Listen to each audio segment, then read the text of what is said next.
Okay, good morning. We'll get started. We're starting a little early. We just have 2 meetings left or crossover. Are we live? Yes, we should be. Donna, are we live?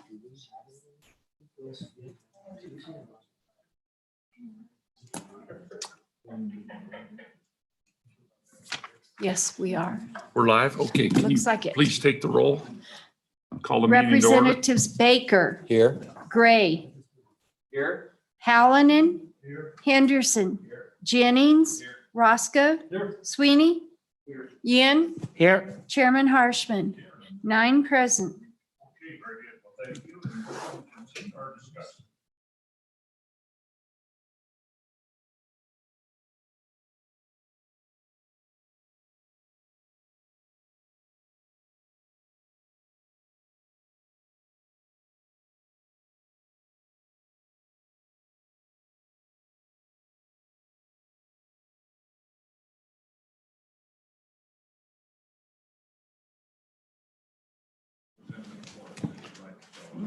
Thank you, Mr. Chairman, members of the committee. I'm not going to go over all of the things I said Tuesday. I lose track of days.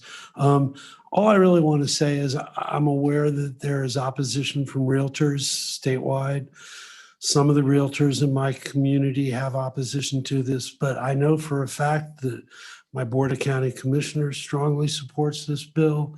The town council supports this bill, and most of my constituents support this bill because they see this as an opportunity to address pressing needs we have in our community that we currently don't have the funding to address. So unless there's any questions, that's all I have to say. Okay, members, any questions of Representative Schultz? Go ahead, Representative Ross. Thank you, Mr. Chairman. Representative Schwartz, have you noticed in watching the real estate market in your county that the price of real estate has it at all deterred sales? Thank you, Mr. Chairman. Mr. Chairman, Representative Roscoe, I hesitate to make conclusions from 1 year's data, but the data from 2020 indicates that the market is getting stronger as prices go up. We saw roughly a 40% increase in the median value of a home in 1 year. There's just pressures on the market that are beyond Teton County, beyond Wyoming, that are just adding this impact. So sales volume was up, number of sales was up, and values of homes was significantly up. Any other questions?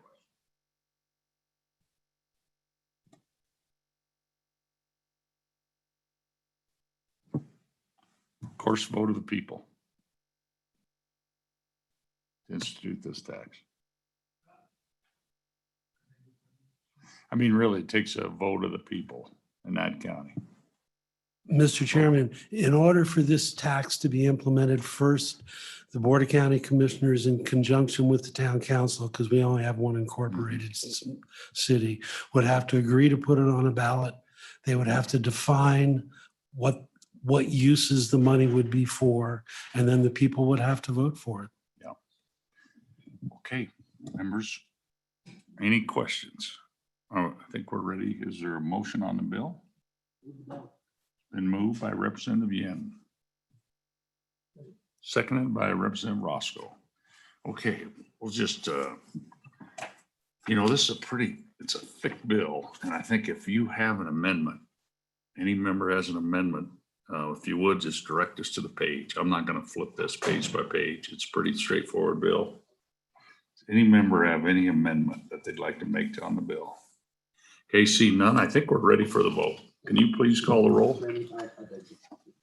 You want to comment? Do any members want to comment? Representative Gray.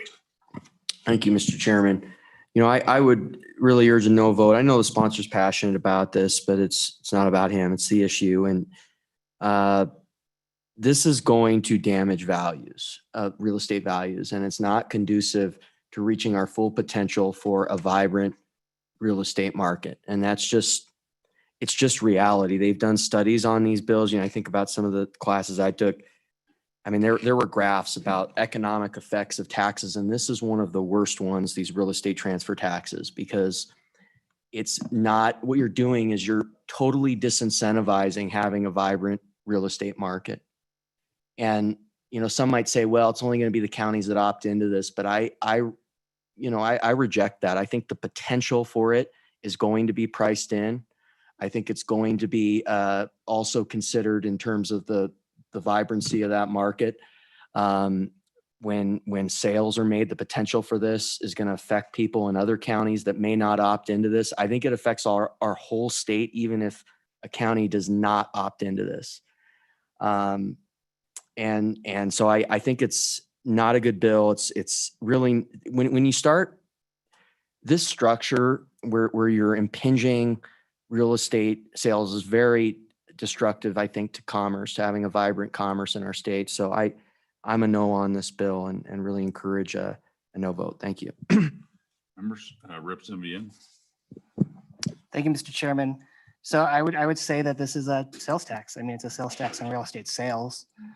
We have sales tax on many things, and I don't think it keeps people from buying digital streaming services, for example, that we passed just a little while ago.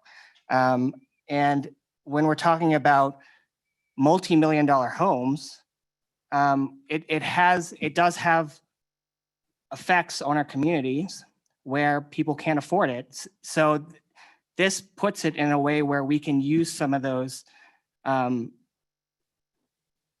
multi-million-dollar homes and have some of that resource go back to the community to help mitigate the effects on our communities when prices become so high. And so, you know, I think the $1 million tier, the exemption from $1 million and below, really helps mitigate a lot of any problems that a tax could generate on lower and middle classes. So I would urge and I vote in favor of this bill, Mr. Chairman. Thank you. Okay, thank you. Any other comments? Anyone have any, you know, last studies I looked, it seemed like there's like 8 counties in Wyoming that don't even have $1 million home. And then it seemed like 90% of them were in Teton County. Anyway, I don't have that at my fingertips. I got it on my computer somewhere. It's a few years old, but okay, that's any other comments? Are we ready to vote? Let's do, or do you have a comment? Representative Roscoe, go ahead. Thank you, Mr. Chairman. I forgot what I was going to say. Other than the price of, it's just a booming economy up there, and I guess I would like to see it be a local control issue. That really, you know, nothing's going to happen unless the people vote on it. So I would like to see us broaden our view a bit and allow counties to adjust for themselves a little bit. Having lived there for a long time, there's really a need, and I had no expectation this was going to happen, but this is a possible help to our county. Thank you, Mr. Chairman. Okay, and I don't want to, you know, I think the end game on this, obviously with bicameralism, but I think part of our issue, and I'm saying this to the public as well, is part of it's to educate, right, and talk about these things. So these are good discussions. And regardless, we vote to kick out of the committee. It's not about good people, bad people, or if you can't have these talks in our government about this and how we do things, I think we got to throw these ideas out there. And I think what Representative Roscoe said, I mean, you're probably under no illusion. I mean, but I think the conversation that we have to continue to have, I think, to just see what's out there. So I think we're ready to vote. Anyone else? Okay, please call the roll. House Bill 128. Motion to keep that. No. Gray, No. Hallinan, No. Henderson, Jennings, Roscoe, Sweeney, Yin. Aye. Mr. Chairman. Mr. Chairman, we have 4 ayes, 6 noes. No, excuse me. I can't add, you know, it's a new math. We have Really? 4 ayes and 5 noes. The ayes being Representative Roscoe, Sweeney, Yin, and yourself, Perfect. Mr. Chairman. Okay, thank you very much. Representative, nice job. I will be back. Hey, appreciate your presentation. You really did a nice job and really did a great job. So appreciate it. Okay, next, Representative Hunt is here and we have House Bill 189. Representative Hunt.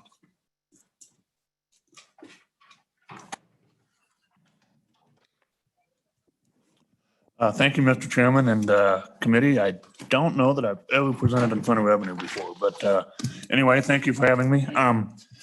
Mr. Chairman, I bring to you House Bill 189. And just a quick bit of background. This issue was brought to my attention by a constituent of mine, a friend of mine who works in oil and gas in my part of the world.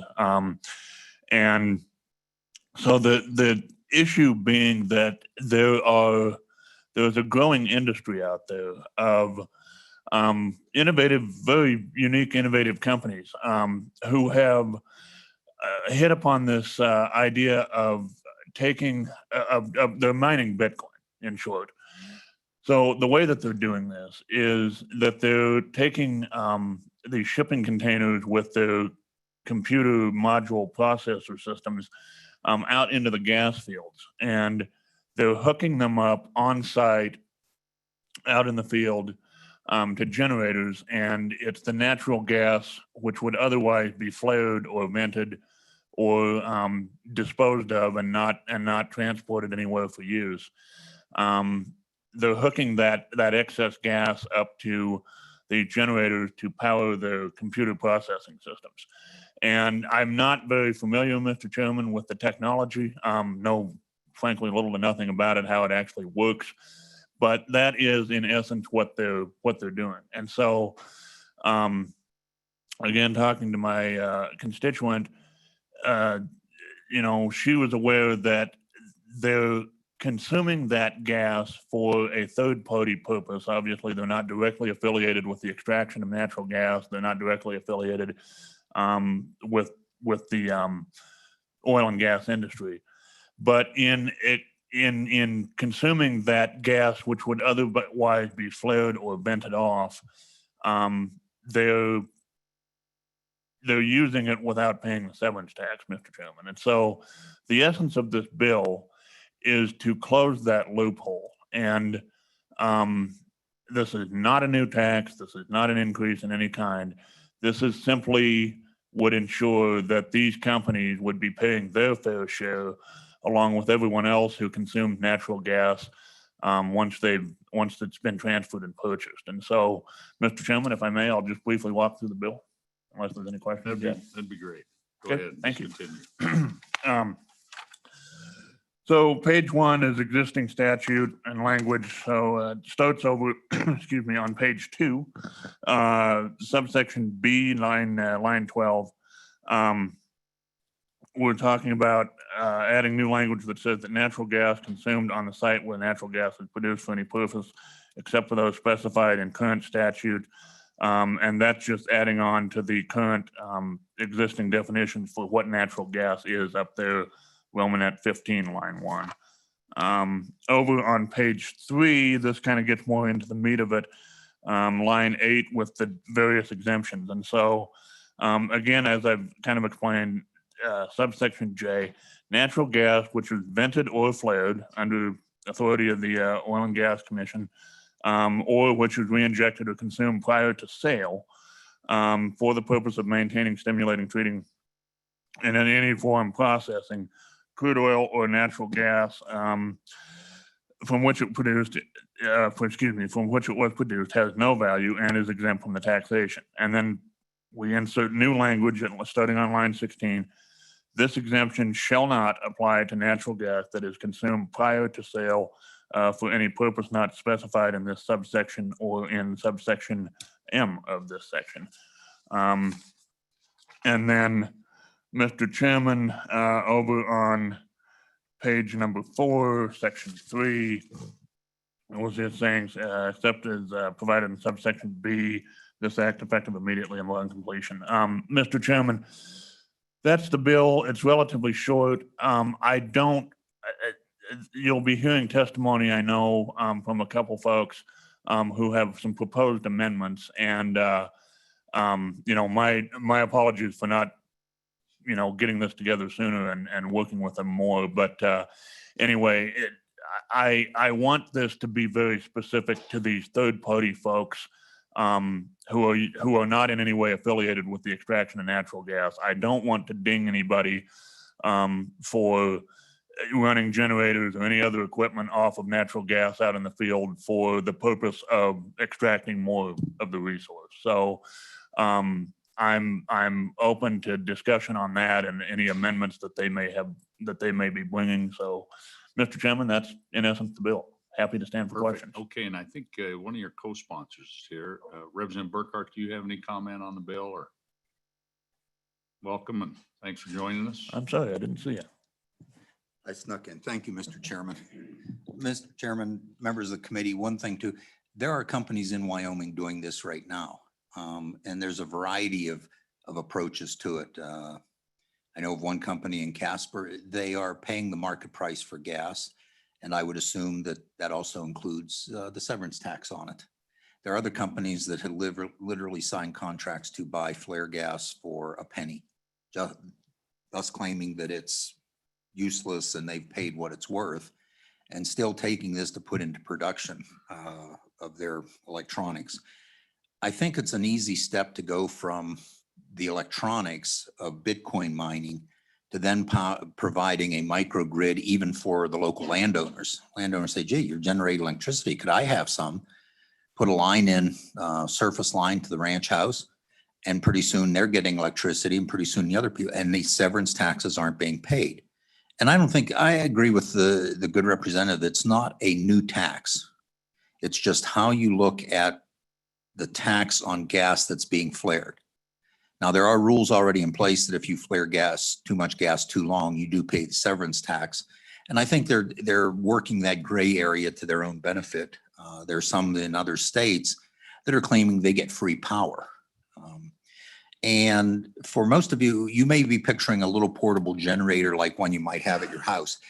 These are in intermodal transportation containers. These are large generators. And I would imagine they're consuming thousands of feet of gas a day. I think probably somewhere in the neighborhood of what you would consume in your house in a month.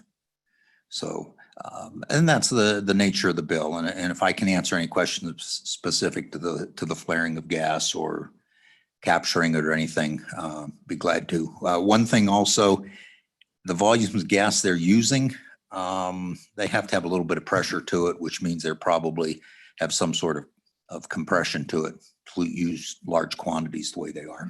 Thank you, Mr. Chairman, members of the committee. I'd be glad to answer any questions I could. Members, any questions? Okay, Representative Baker. Thank you, Mr. Chairman. My question is on the fiscal note. I see staff didn't provide an estimate, but do you have an estimate as to the impact of the state? Mr. Chairman, not a direct estimate. If you figure they're using multiple thousands of cubic feet a day at, the value of the gas and our severance taxes on natural gas, it's probably a few dollars a day, literally, if that. However, when you take a year-long $2 a day over a year, even if it's that, you're getting well into the $600-700 range, and these are multiple units set up, so you're probably using much more than that. I would say there's a fair amount of money being lost right now, and I think this is going to be a growing industry. And if they ever decide to go to microgrids where they're generating their own electricity for use in the field, and that it'll become much larger.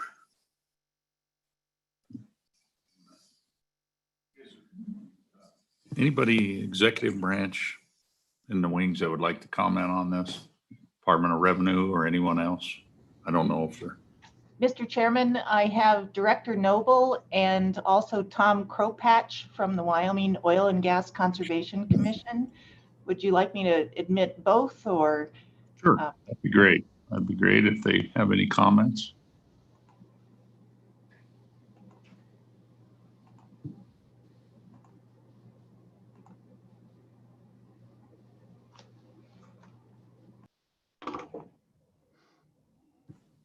morning. Morning, Mr. Chairman.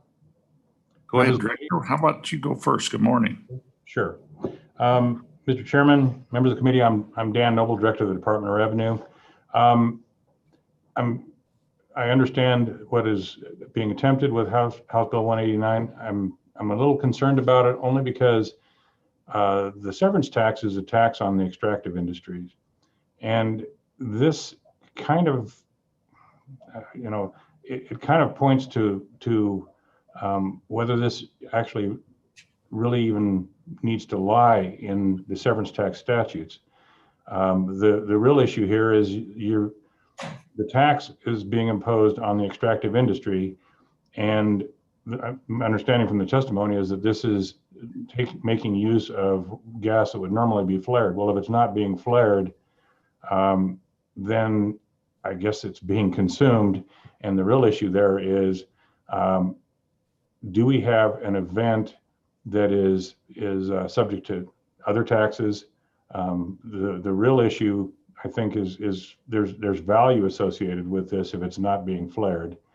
And I'm just curious about how this is being structured.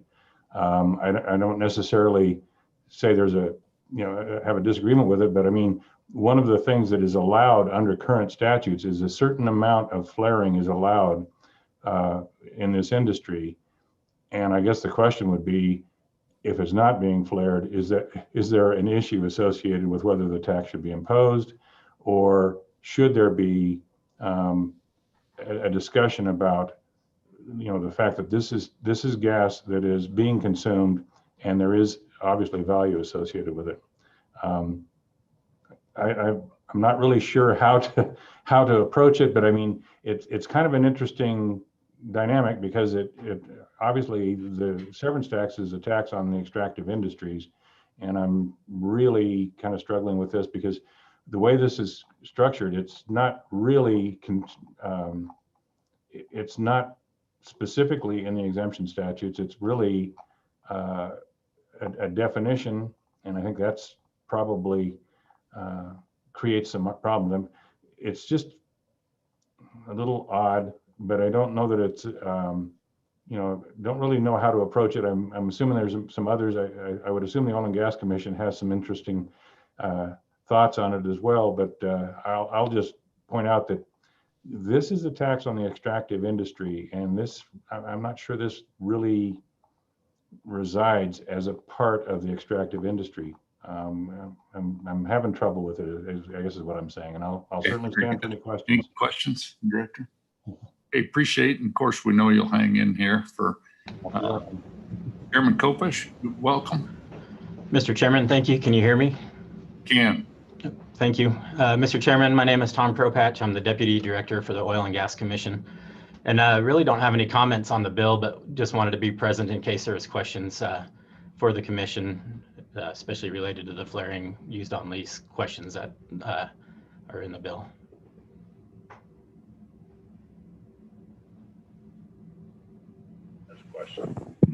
Thank you, Mr. Chairman. Thank you both for being here. I guess I'm trying to get a handle on what the volume that we might be looking at in Wyoming in this category of flare gas. Do you have any idea on that? Either one of you? Mr. Chairman,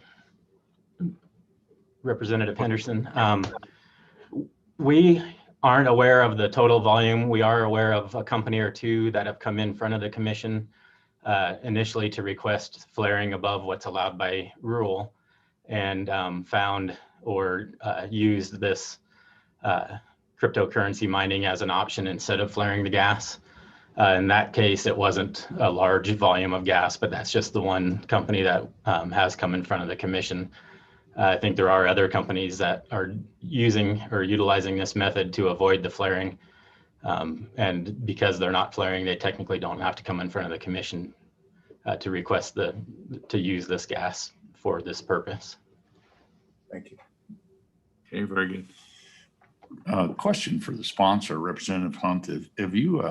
Are there other states? I mean, typically this is not a uniquely Wyoming issue.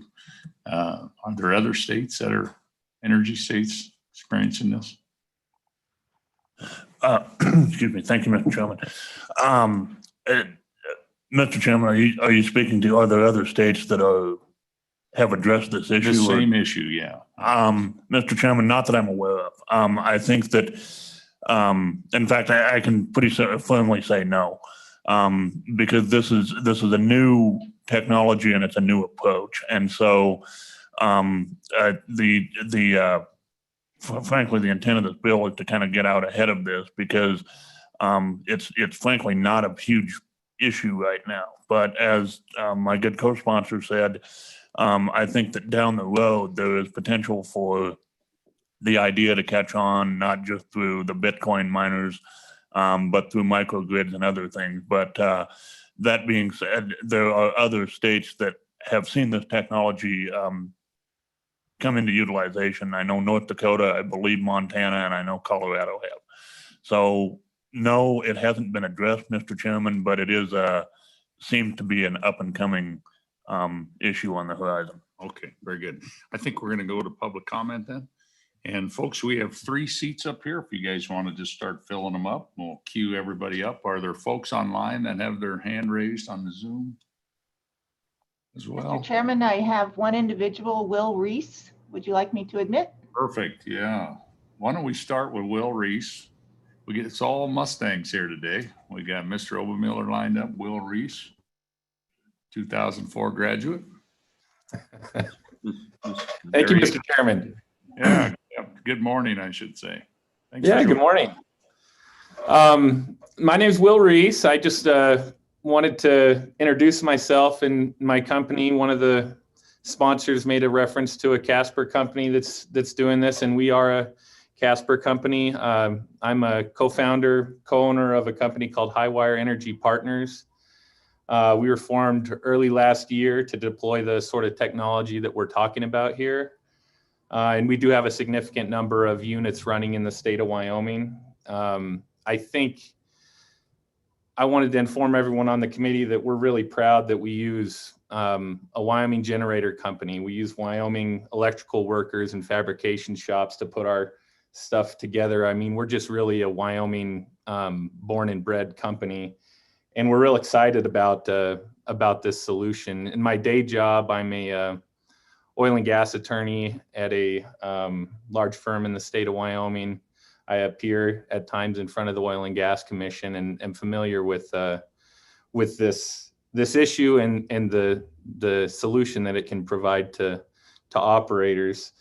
So that's kind of who we are.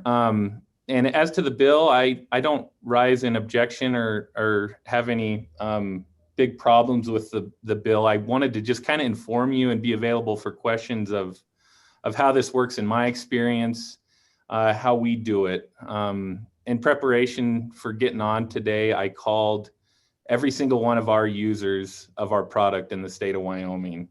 And my question was, just to confirm, when you sell me the gas, you are in fact paying royalties, you are in fact paying taxes as appropriate with any other revenue stream at the wellhead. And it was unanimous that they all said, yes, of course, that's what we're doing. We are again selling you the gas.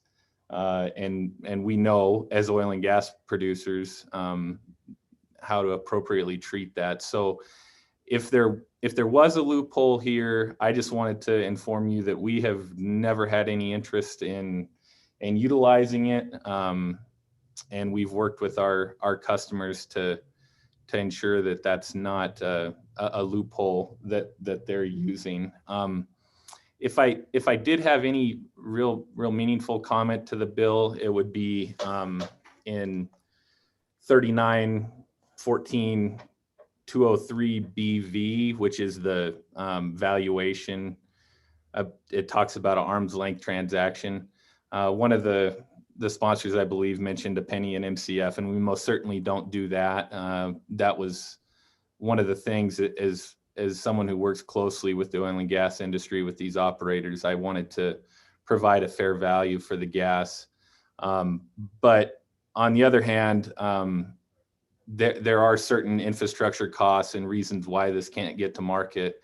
I'm not going to testify to this committee that I pay Henry Hub, but neither does any other producer, after deductions, compression, marketing, and all that sort of stuff. So I hope, and I think the intent of the bill is, if there is a fair and equitable price that's negotiated between parties, that the legislature, the Department of Revenue maybe isn't going to look behind that. And I do pay significantly more than 50 cents, but it's just negotiated on the fairest terms that we can deal with. And maybe before I cede the rest of my time, the last thing is, my units use usually between 60 and 70 MCF a day. And we have a number of them run in the state, if that gives you an idea for volume. I know that was one discussion that the committee had been having. I think that's the gist of my comments, but I'm happy to answer any questions that you might have. Okay, very good. Any questions for Mr. Reese? Representative Roscoe has a question. Thank you, Mr. Chairman.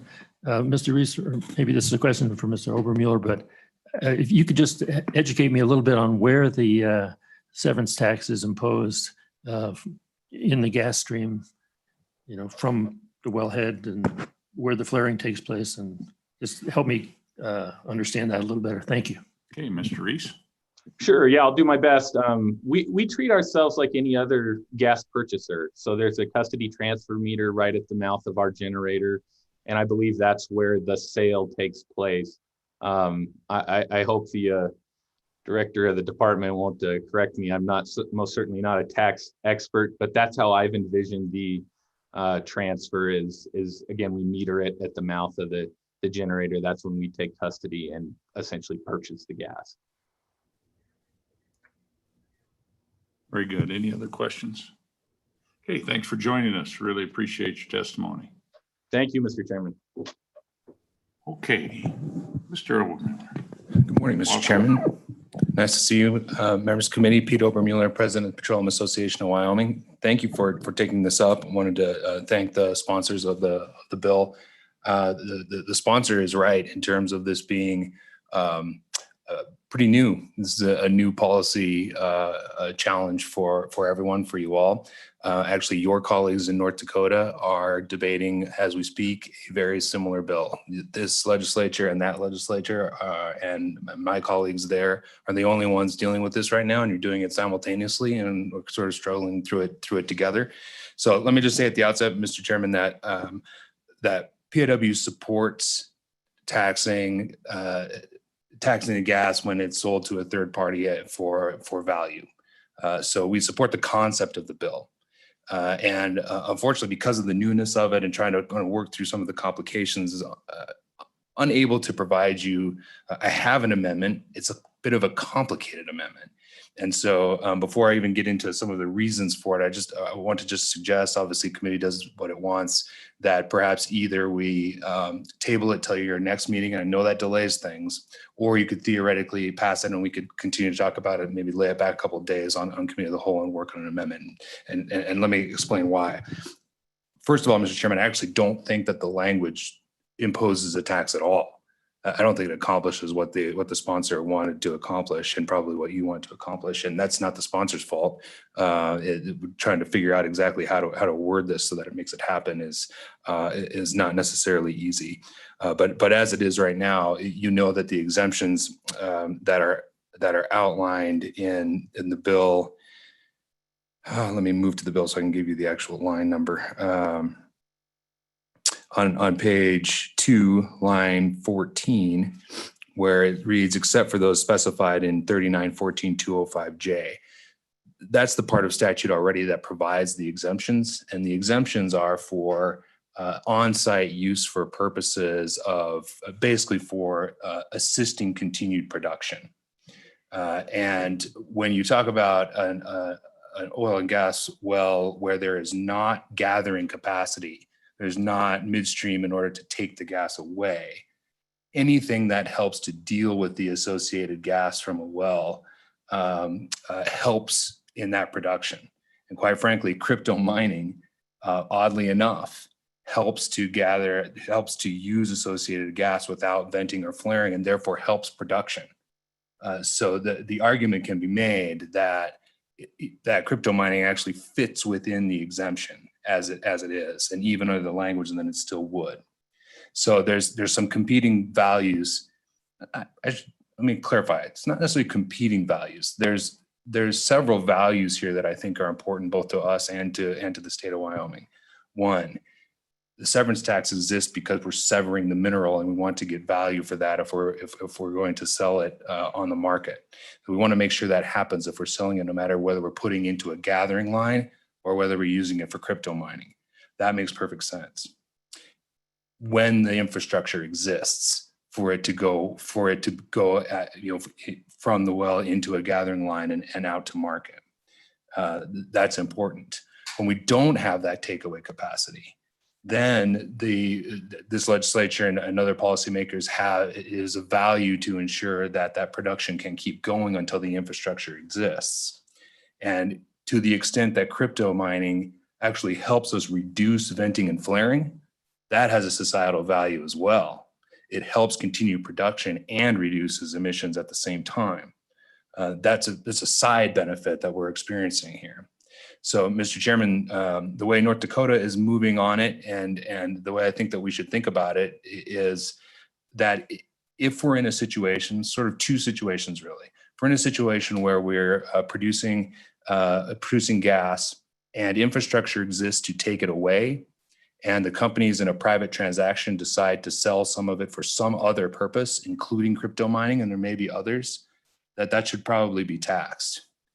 In the situation then, so set that aside, in the situation where that capacity does not exist, then I think that there's some value in thinking about what the tax rate is in order to help actually incentivize the type of work that Mr. Reese is doing, so that less gas is vented or flared and more of it is used for beneficial use that also supports further production.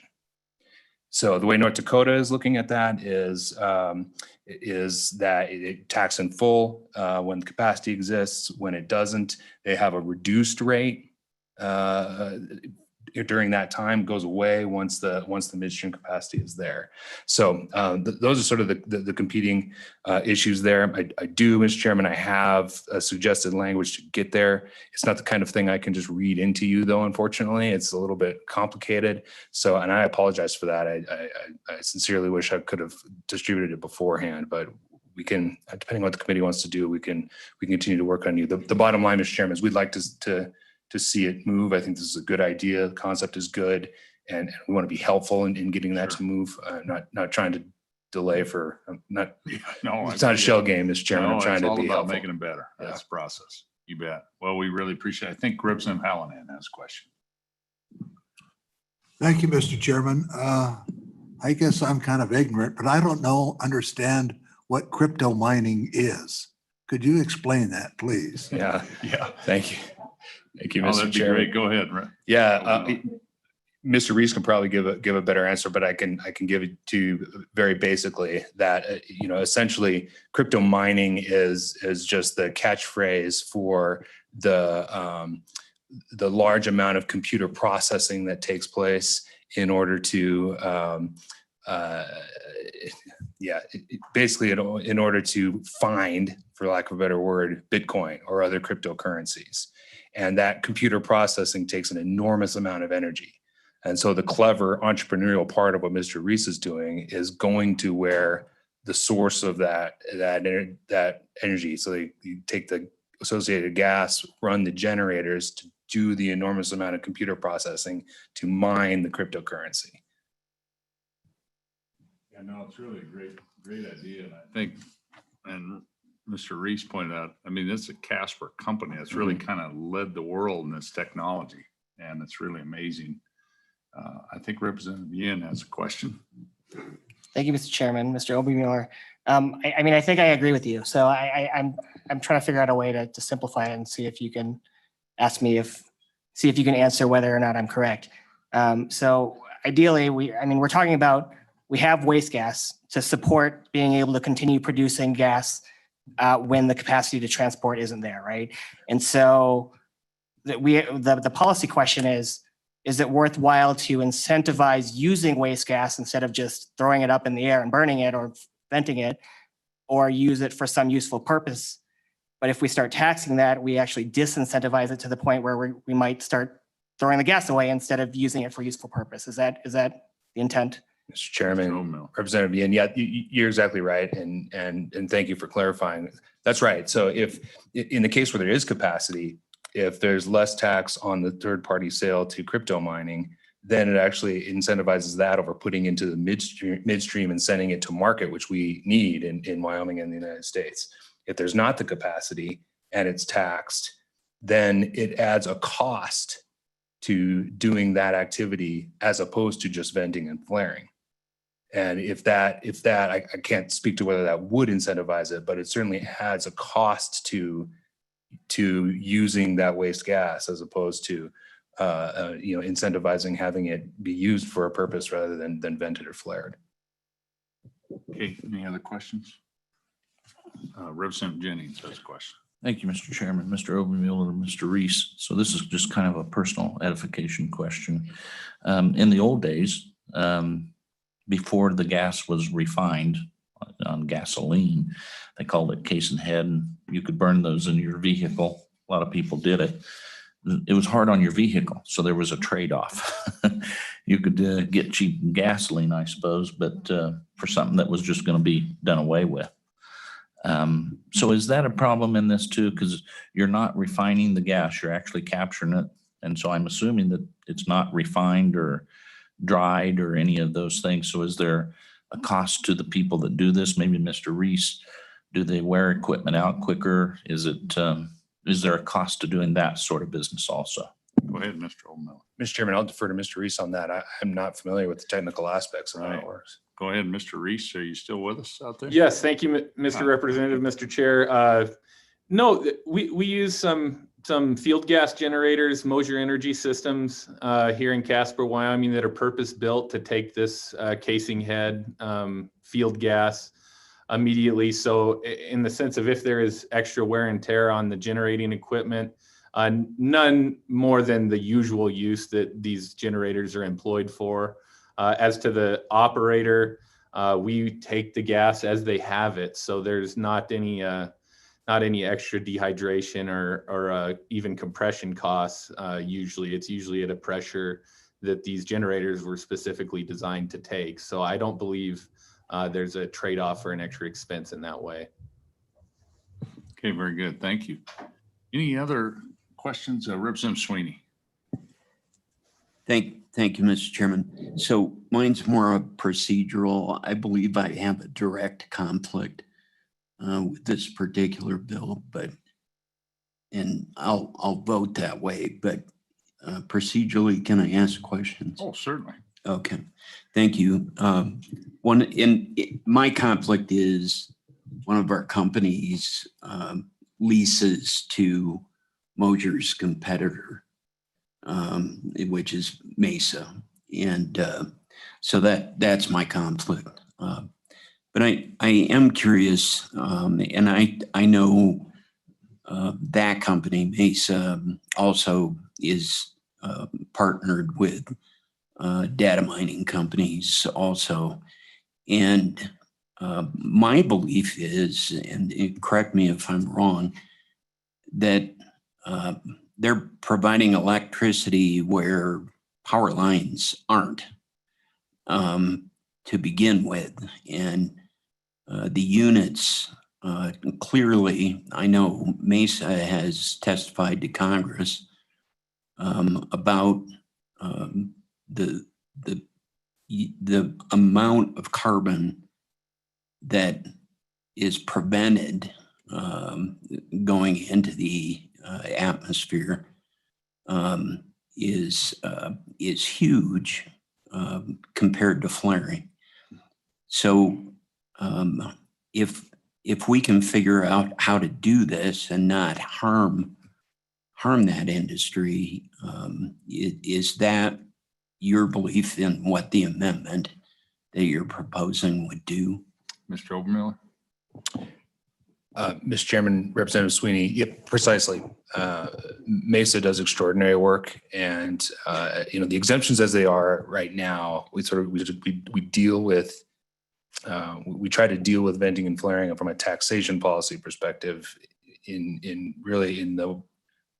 by trying to incentivize reuse and further production and water and dealing with water issues and all that kind of stuff. We try to deal with that there. And so it's already exempt for that purpose. And the work that Mesa does advances that, where they can't get electricity if there's no infrastructure again. And that's what we're trying to deal with, is what do we deal with when there's no infrastructure to support? And then operators have limited ability to do anything with associated gas in particular. And they for safety reasons and others, they have to flare. And just strangely enough, crypto gives us a solution we hadn't known about before. So I want to capture all that. That's exactly what we want to do, and meet the goal of the sponsor of the bill too. So right. So what I'd like to eventually here, when we're finished with public comment, we're going to lay this back. We have one more meeting, be next Tuesday, and we can give us a little time to work this. And if it's a significant amendment, we can substitute bill it and bring it out and clean it up. So are there any more questions for Mr. Obermiller? I'm going to ask for any other public comment. Anyone here in the room that would like to comment on this bill? Thank you, Mr. Chairman. And then, so we're going to close public comment. Mr. And Chairman? we'll take this. Is there someone out there? Mr. Chairman, I believe Director Noble has his hand up. Oh, sure. Director. Thank you, Mr. Chairman. Had a little chance to think about this bill a little more, and I think one of the things that I'm not clear on as it relates to what we're trying to do here is, obviously, if this gas is that would normally be vented or flared is now being consumed, I'm not so sure about what it isn't subject to the severance tax at that point. I realize that's really not where you want to go with this, but the fact is, as it's currently structured, I could see this being subject to the severance tax. At least the volume is no longer exempt because it is not being vented or flared, it's being consumed. And it's not being consumed for maintaining, stimulating, treating, or transporting, or producing crude or oil or natural gas on the same loose unit for which it was produced. And the thing is, I think that the intent here is obviously to exempt this, and I understand why. I'm just not sure that it actually does that.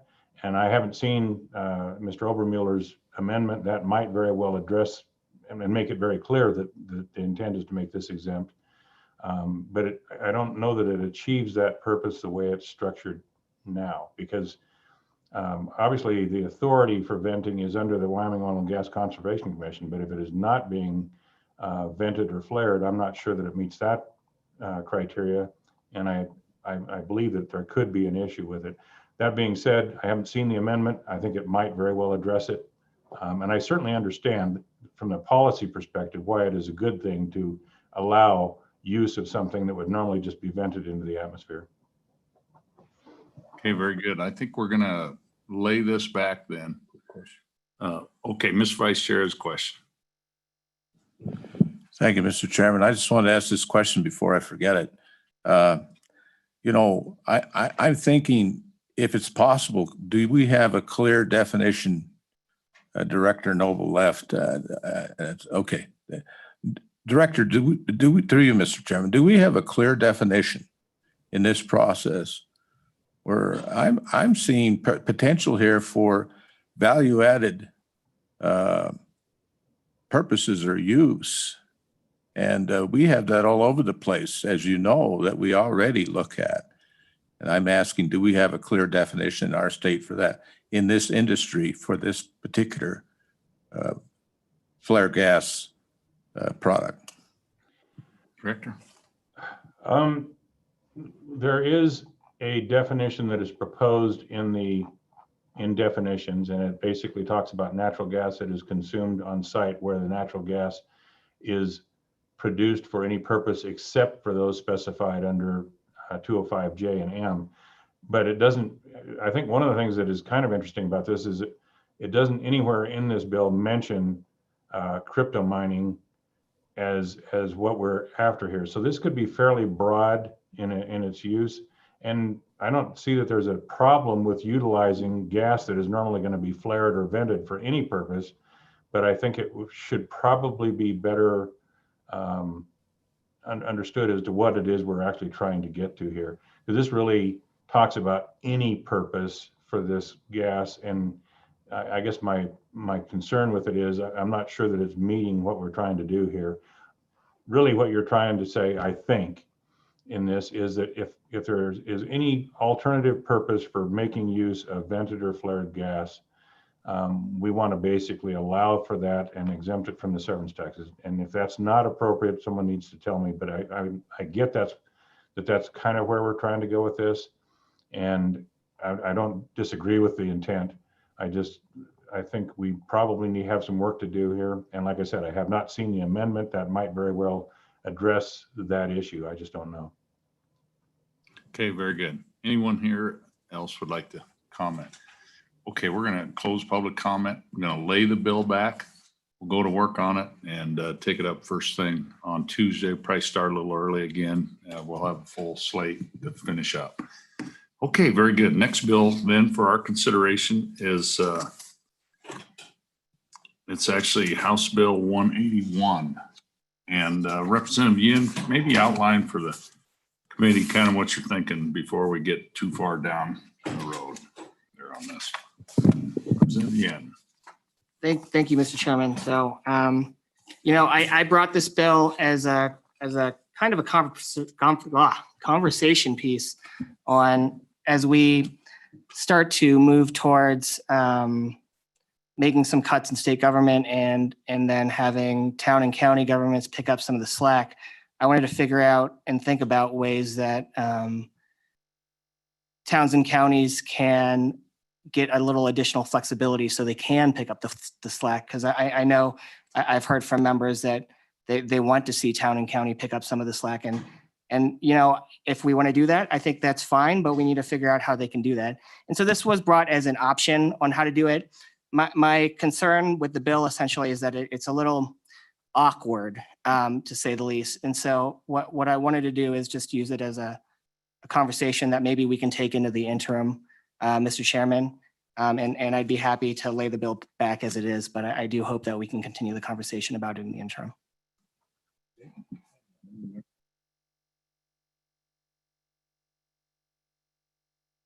Anybody here that wanted to actually address 181?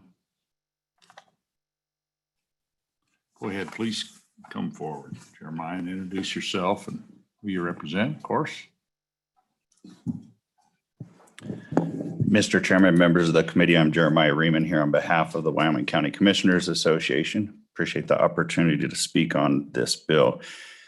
This is a bill that my members support, although I think we do agree with Representative Yin that it does beg some questions. Does it diminish the value and sort of the purpose of the general purpose tax? And right now, 21 of 23 counties impose that particular tax at the approval of the voters. Mr. Chairman, although I say that, many of my members are looking for new ways to approach general purposes.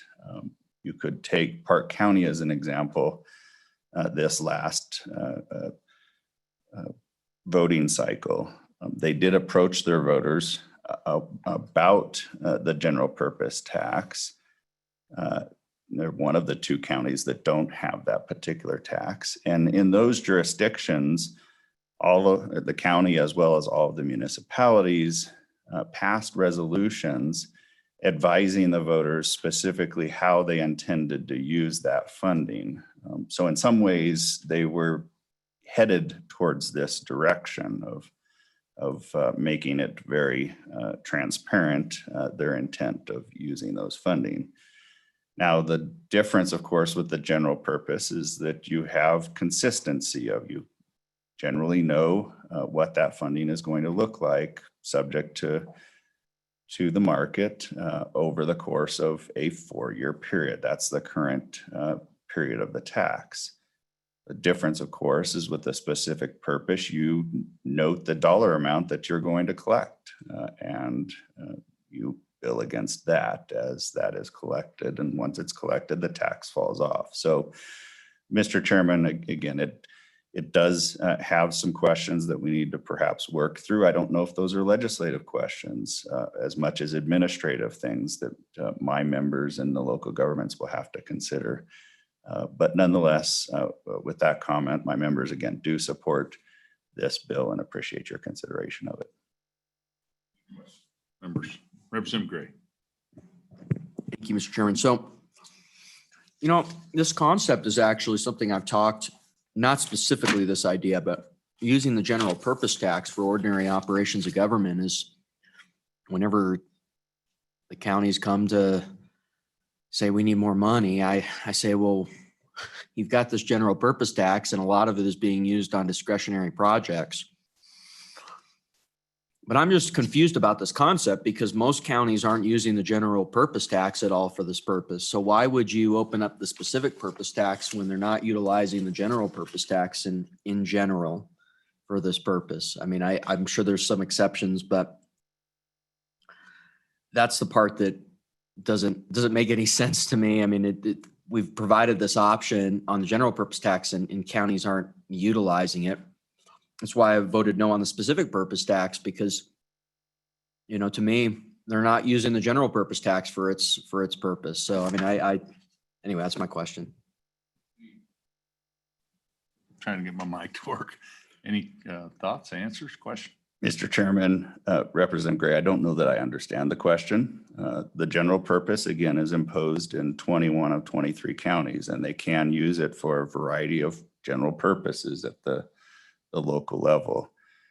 They do have the opportunity to seek a second general purpose penny within the current 7-cent cap.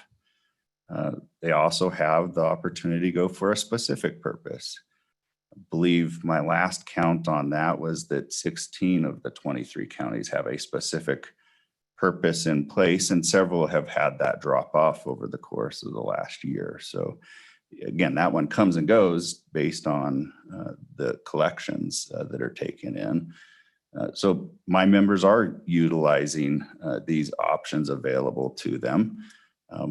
Not all voters in all counties support those, and a number have failed. In fact, to date, no county has ever imposed more than 6 cents in sales and use tax. Okay, very good. Any other? So we heard from the sponsor, and I think really what we're all dealing with is really, this goes back to the food tax. And when we passed the exemption, another exemption, we said, we'll make you whole. And that's where this local option and the Madden matrix and all that, I mean, and that's what we're dealing with. So then now as we've got this pressure, you know, we've passed a lodging tax to move tourism out of the general fund. There's a lot of things we picked up. You know, we picked up state engineer's office. You know, they used to all be funded out of Water One. Now we fund it out of general fund. Well, and local governments. And so we're looking for these kind of solutions and these ways to give you more flexibility as we struggle to keep our promise from back in 2005. And there's not many folks around remember it, frankly. And so we're going to keep moving down this road, I think, and talking about tools for local government. So we appreciate your input on that as we kind of work through this. So I think the sponsor is talking about laying this back, and maybe we kind of talk about it more in the interim. Is that fair? That is much appreciated, Mr. Chairman. Okay. So are there other folks here who would like to comment on this bill? Or we'll have other time, I'm sure, as we move forward. I think first, Mr. Vice Chair, and then Representative Hallinan. Thank you, Mr. Chairman, and thank you, Representative Yen, for bringing this forward. It's a very interesting area.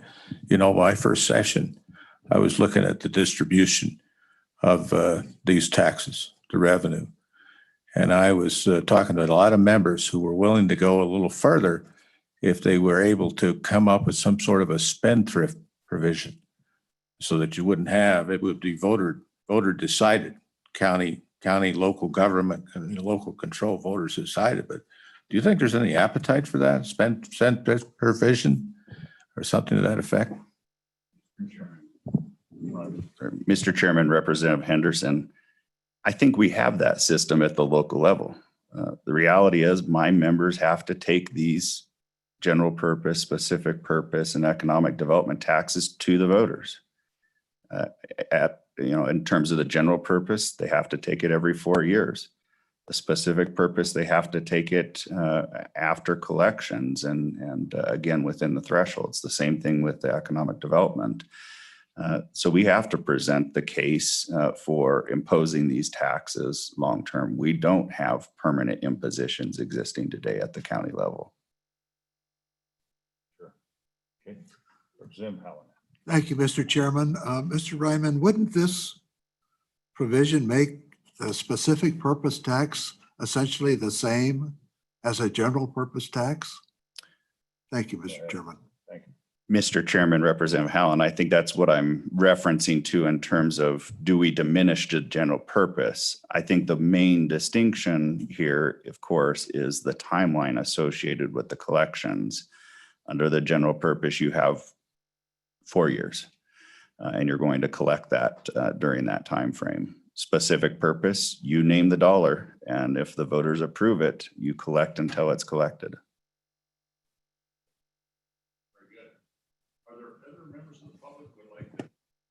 And on this, we're going to lay this bill back. Okay, so we'll lay this bill back, keep moving forward. Thank you for your testimony. We're now going to move on to House Bill 168.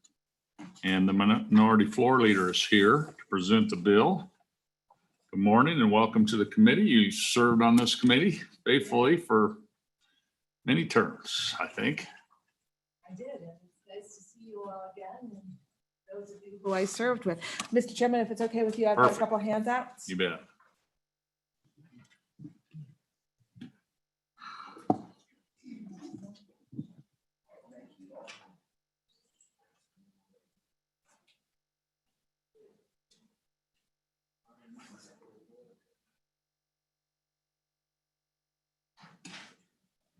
Mr. Chairman, I understand that there's palpable excitement about using the little hole.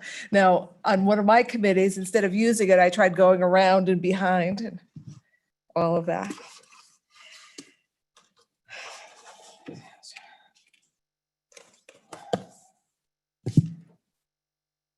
So, Mr. Chairman, as folks are finishing getting the handouts, for those of you who had served on the previous interim, this bill before you is a combination of two of the issues that we addressed on interim, and honestly, they failed by one vote.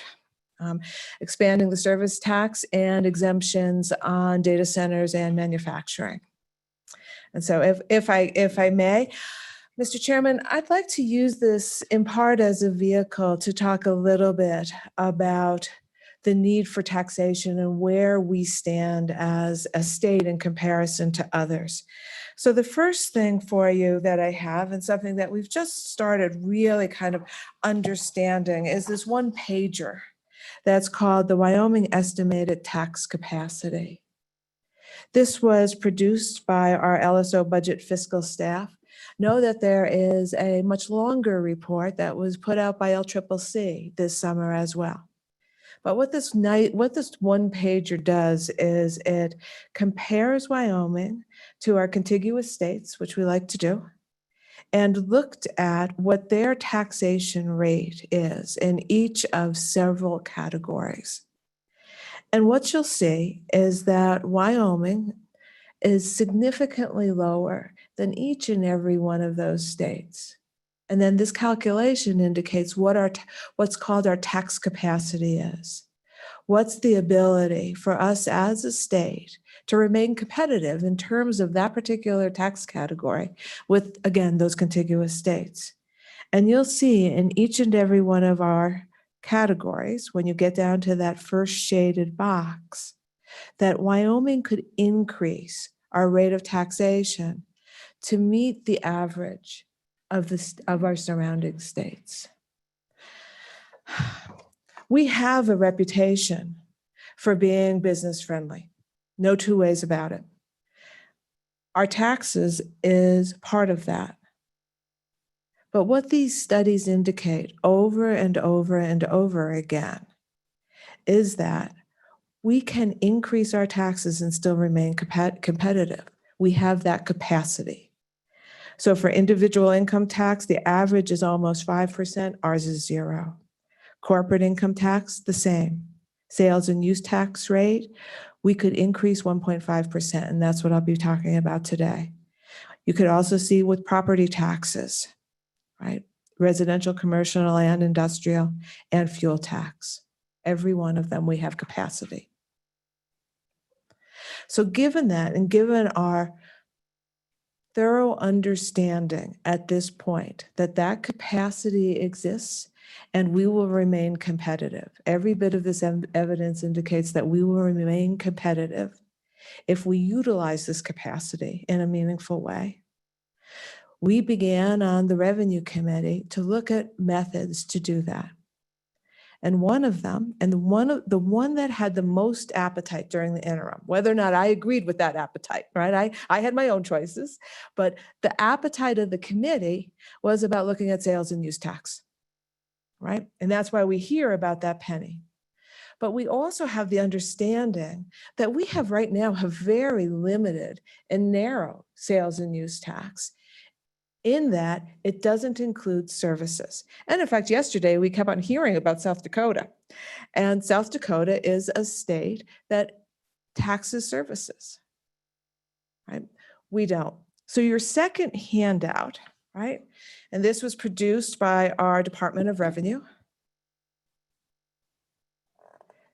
gives us the NAICS codes for services, what taxable sales are, right? And then we can only estimate, right? Because when we don't do something, we don't know exactly how much that we'll receive, but it's compared to South Dakota and how much revenue would be generated. Now, remember that sales tax pretty much goes 50-50, not exactly, but about 50-50 to the general fund as well as locals. And you will see how much that we could expect, right, from expanding our sales and use tax to include services. Right? It's just an expansion. Some might call it a new tax. I call it an expansion of an existing tax. Right? So we've got agricultural services, personal services, business services. You can flip over. Right? Amusement and recreation, healthcare, and I'm going to talk about a couple of exemptions that exist in this bill. All right. Legal engineering, all the way down. You get to page 3, middle, 2/3 of the way down, and you can see what our total taxable sales are and the possible revenue generated using the comparison with South Dakota, right? $254,912 to the general fund and about the same amount to local government. But know that there's a major exemption in this bill. Okay, so this is just to illustrate what's possible. All right, this is to illustrate what's possible. What the bill does, it expands our sales and use tax to include services with a couple of exemptions. And those were based on conversations that were had in committee as well as on the floor the previous year. In committee, it was clear no one wanted to extend to healthcare. All right, so healthcare is taken out. All right, the other one is crematory services. No one wanted to tax the dead. All right, there was concern about taxing the dead, so that one was taken out as well. Right. The other concern that we talked quite a bit on committee was about legal services, especially for those who are indigent. So what this bill does is includes in it a definition for indigency that it expands from being pro bono and allows for that exemption. So, Mr. Chairman, that's the bill in a nutshell. And you'll also see that on page 4, section 2, that's exemptions. So again, this bill combines 2 areas that the interim committee discussed that didn't pass, came back again in a different way. Your section 2 is removing the exemptions on manufacturing and data processing, which I know this committee has already addressed, I think. So with that, Mr. Chairman, I'd be happy to take any questions. Okay, members, Representative Baker. Thank you, Mr. Chairman. Representative Conley, I appreciate the discussion. I guess my real concern revolves around the services and the fact that I guess most of these service industries are small businesses. I mean, I started out in 2002 in landscaping with a lawnmower, a leaf blower, and a pickup. And that was it. And the idea of having to pay tax to the state above and beyond trying to figure out how to find someone's lawn to mow, I think is really overwhelming. So I think it's very attractive to our small businesses, the idea of not having to tax our barber shop, someone who's just starting out, just got her cosmetology license or something like that. I think it's tough. And so that's a real obstacle for me in supporting this. What do you feel about the small businesses and placing that burden on the small businesses? Go ahead, Representative Conley. Thank you, Mr. Chairman. Representative Baker, I hire somebody like you, right? I hire somebody like you to take care of my lawn. My lawn has in it a sprinkler system, and I break the sprinkler heads. I don't know how I do it, but every year I break the sprinkler heads. When you come over and you take care of my lawn, you fix my sprinkler system to start with. And that typically means going and buying new sprinkler heads or whatever it is that you are buying. When I get my bill includes on it the new sprinkler head with tax, right? And then also the services from you as the person who mowed the lawn and took care of it. In many of these cases, already you're getting a bill that has on it taxation, right? Same with plumbing, right? When somebody comes over and fixes a faucet, I have a bill that is for hourly rate for taking care of my broken faucet, as well as that new faucet with tax. So many small businesses, many are already paying tax on elements of their service, but it's the thing, not the service. So I think that Representative Baker, I just want, and you brought up that idea of like cosmetology or a barber, I think so if maybe you answer this for us. So if I go to the barber, I get my hair cut, but then I buy some shampoo. You're buying some stuff. For my I mean, we could tell you're hairline. buying some stuff, Yeah. right? I mean, I don't pay tax on the service of getting my hair clipped, but I pay on that nice shampoo. Absolutely, absolutely. That mousse and spray. I mean, you're paying taxes on it. So your small business person, They're collecting it. they're collecting it and then they have to remit it, right? So they're already doing it. Many, if not most, are already doing it because you are often you're buying a thing as well. I think same thing, kind of like golf, like recreation golf course or something. I mean, I don't pay tax on a round of golf, but if I buy a golf club, I pay the tax. I assume so. I have not played golf, so I don't know that. Okay.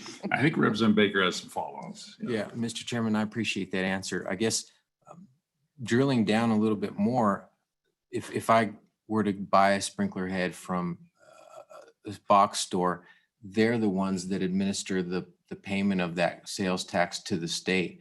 That's really my concern. If they buy materials, the sales tax is already included, and yes, they pass that on to you and it's included in the whole overall price, but it's the collection and administration of collecting that additional tax. Usually when you purchase products, it's already there and the wholesaler is going to pay that sales tax to the state. So that's really my concern, is you're adding another burden of administration. I'd like to bring the director in. This is really a good conversation. I mean, this is, this goes back to former Chairman Madden, and what, as a sales tax only state like us, and I remember, geez, we used to talk, 60-70% were goods. And as our economy's changed now, it's about 60%, 70% of our money goes to services. And so we're not the first state to talk about these, but you'll get a room full of people because my service is on there. But I just wanted to ask the director, because I think Representative Baker is on a key point. You're just starting out. You're a 22-year-old kid. You're got a little business. You're an entrepreneur. Now, how big a hassle is this if I mow a couple yards and I make $100 and collect and administer it? I'd like to, director, any thoughts on that? I mean, you're dealing with new small businesses all the time, I'm sure. Mr. Chairman, Dan Noble again with the Department of Revenue. We have to date around 44,000 vendors that we collect sales and use tax from. And that's not just in the state of Wyoming, it's around, actually it's around the world. We have sales tax vendors in Guam. I think the thing that we need to understand is that probably by and large, the majority of them are small businesses. Is it a burden? Yes, it is. It is a burden that's borne by anyone who is a licensed vendor for the state of Wyoming. All of the retail stores, the majority of them in the state of Wyoming are small businesses. I certainly understand that it is not something that is not without some level of cost. Vendors in the state of Wyoming are compensated, if you will, a certain percent if they pay their taxes on time. I believe it's about 1.95% of the taxes that are remitted they get to keep for the purpose of collecting this tax. It's also important to understand who actually pays the tax. Okay, the consumer is the person that is responsible for the payment of the tax. The vendor collects the tax on behalf of the consumer and behalf of the state and remits it to the state. So yes, there are burdens associated with that. And quite frankly, there are instances where even vendors that are just temporary are required to collect the tax in the state as well. Small entities that make sales at Cheyenne Frontier Days are licensed on a temporary basis with the state of Wyoming to collect the tax during the time that they're out at the Frontier Park or selling around the city. So it is something that happens all the time. And I do recognize that it is a burden, and I think the state has recognized that and provides some level of compensation for that burden. And with that, I'll stand for any questions.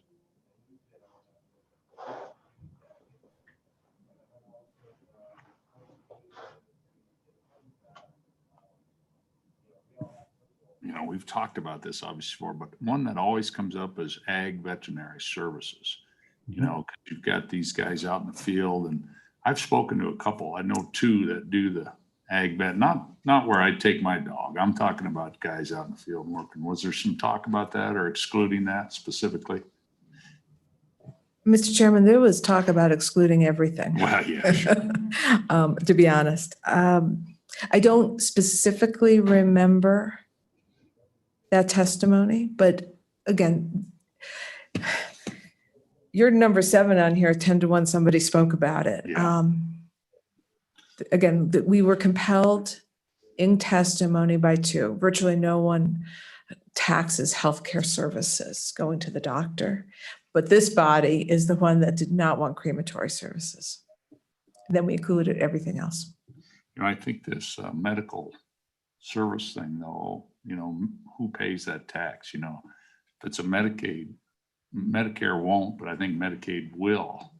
So there's an interesting thing we probably ought to try to learn someday how that works. But is there anything else then? So you got the services and you have the exemptions in section 2, and that was on manufacturing data processing.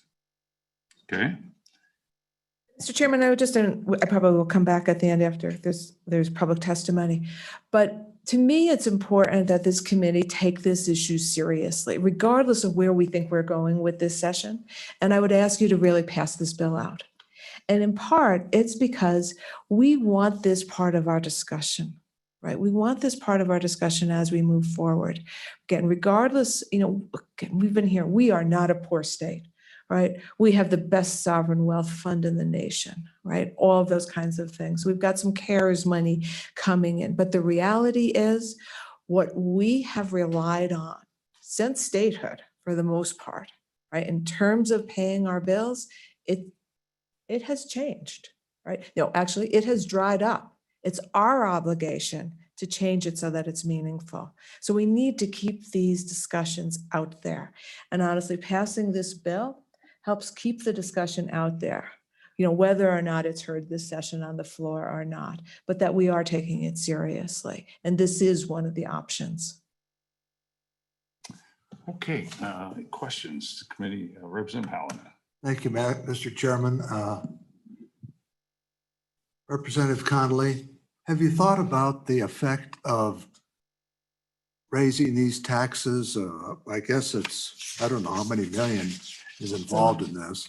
Have you thought about the effect by the Keynesian economics of removing, say, $200 million out of our economy when that's multiplied times 4, according to the Keynesian theory of taxes?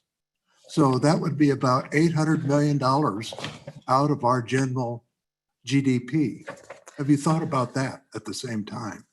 Mr. Chairman, yeah, Representative Hallinan, actually, I go in the other direction. And that once that taxation that then goes back out into our communities, and honestly, local sources funding is about the same, $50 million a year. That quadrupling is in our communities.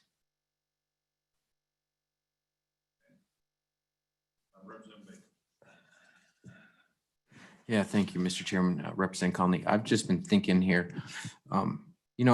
could you comment on the fact that I really think this affects the competitive advantage of each business individually?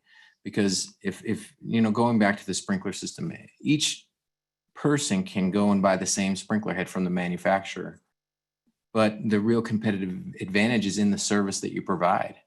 So I really think that this really does impact our state in unforeseen ways. And I'm looking forward to the discussion, but I think there's a huge hurdle to climb because I think it does put the burden on the small business.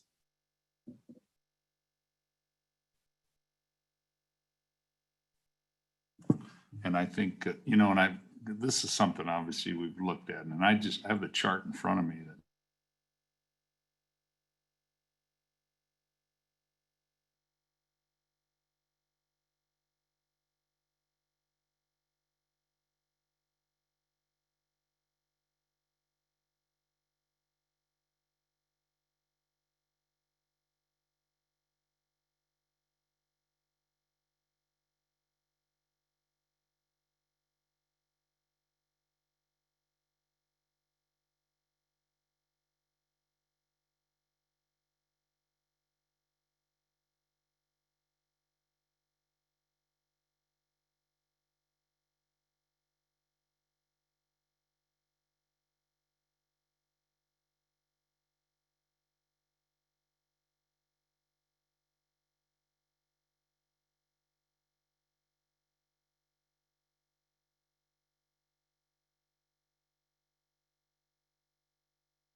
Representative Roscoe, I believe that you're absolutely right. And you addressed Representative Baker's issue that he, as a small businessman, would be competing with another that would have the exact same obligations.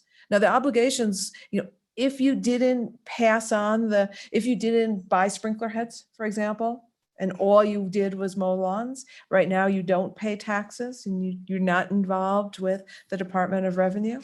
But if you are buying sprinkler heads, you are remitting, you should be remitting taxes that I, as your consumer, pay to the Department of Revenue already. But the competitive edge would remain the same between you and the next person who could be doing the same work. And Representative Roscoe, the data from these tax capacity studies are indicating that we do not lose our business-friendly status at all by kind of raising our taxes to the median. And again, you have in front of you what each of those are. Any other questions? I think there's probably going to be a lot of public interest in this. So, members, we have 3 seats, so if we can just fill these up, and we'll just, if anybody here to take any public comment on this bill, and if there's anyone online, we'll get them queued up. So if there's anyone here, public comment on the bill, please come forward and introduce yourselves and who you represent. And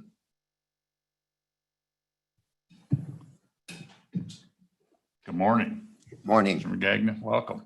Thank you, Mr. Chairman. Jim McGagnon with the Wyoming Stockholders Association.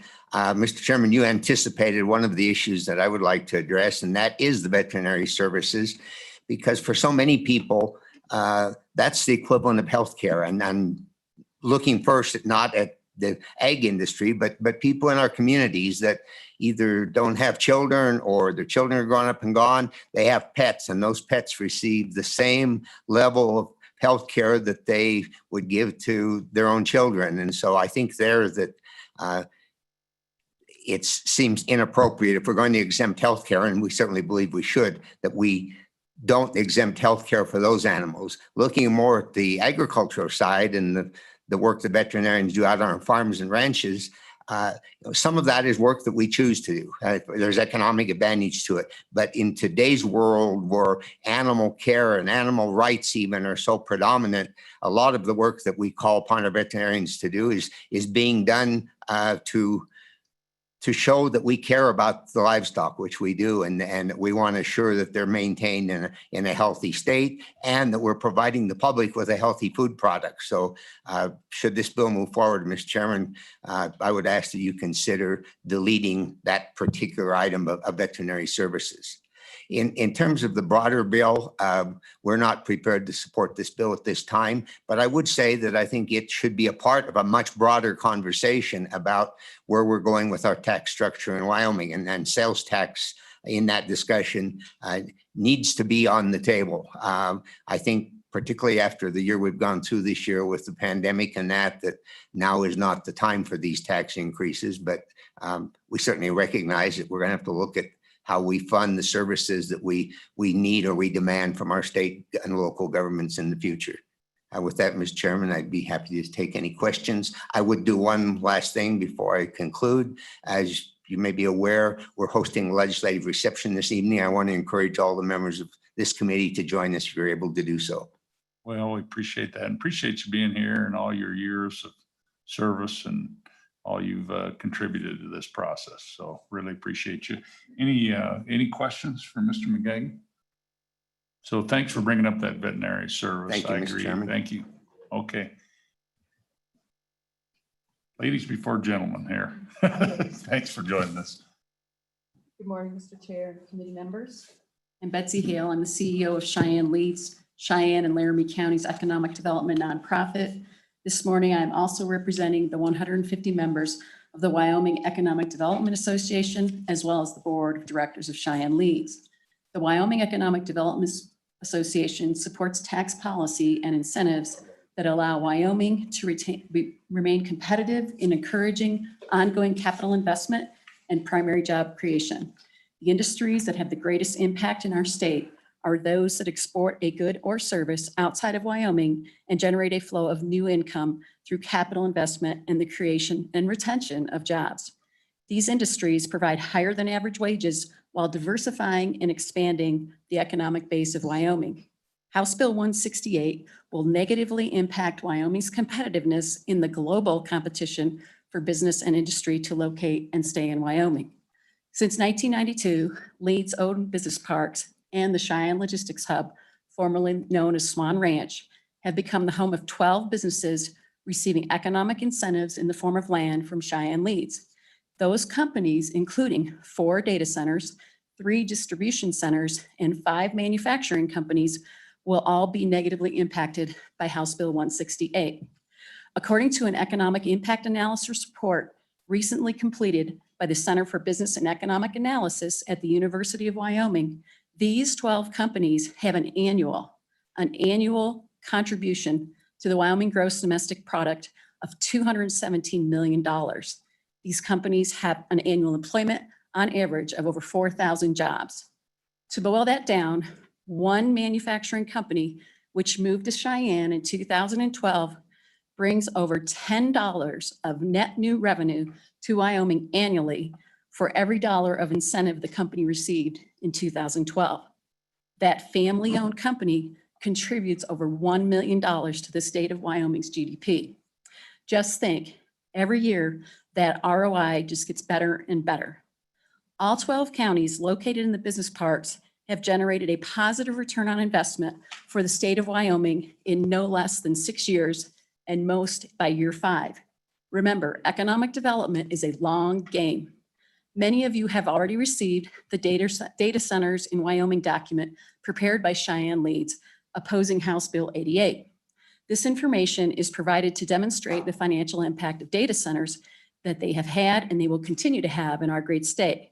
Most notable is the continued capital investment, which is already over $1.5 billion and continues to grow. The attraction of capital investment to our state is vital for increasing real and personal property tax revenue while securing future investments and additional revenue as data centers upgrade nearly every 3 to 5 years. This information, as it was reported on the one-pager, is information that is readily and publicly available from the sources footnoted. Our research partners at the University of Wyoming Center for Business and Economic Analysis have reviewed the data and have also validated the information presented using the Department of Revenue's REMI software. Those data centers and other companies have paid over $40 million in property taxes, $18.7 million in sales taxes on just power alone. Those dollars provide our city and county governments with the financial means to serve all Wyomingites. Cheyenne Leeds is currently working with 15 manufacturing leads, 7 of which were brought to us by the Wyoming Business Council. In my 30-year career of economic development, I have never been more excited. Wyoming is poised for continued greatness because of your leadership at the state, having a vision and a history and a willingness to compete. As we seek to diversify our economic base in Wyoming, sales and use tax exemptions keep our state competitive with all other 50 states, which also offer exemptions of sales and use tax on equipment, real and personal property taxes, corporate income taxes, and taxes on inventory, power, water, and sewer. Just one more reminder, these 12 companies and their 4,000 employees invest in people and they invest in our communities. The companies have given hundreds of thousands of dollars in contributions to organizations such as United Way, CAMEA, multiple chambers of commerce, the Wyoming Department of Education, and many school districts throughout the state. Their leadership and their employees serve on numerous boards and nonprofits and contribute philanthropically of their time and money. Eliminating sales and use tax exemptions may have short-term benefits, but it will come with long-term consequences and missed financial opportunity. Cheyenne Leeds is currently working on 3 data center expansions, and 3 data center prospects are looking at Wyoming. We have 15 manufacturing projects in the queue, the majority of which these companies are family-owned, multi-generational businesses escaping the unfriendly tax policies and social challenges that are facing coast to coast and south of our own border. In a conversation just 4 weeks ago, a site selector for a prospect from the West Coast quickly told us if the exemptions go away, Florida, Tennessee, Texas, and Kentucky will welcome their business with free facilities, no corporate taxes, abated real property and personal property taxes, and subsidized utility rates. The opportunity cost of losing this project alone would be real and include the loss of real and personal property taxes and sales tax revenue in the millions. Most important, it would be a loss of job opportunities for Wyomingites in a post-pandemic economy. Thank you for the opportunity to testify today. I appreciate your time and consideration. Please remember, economic development is a marathon, not a sprint.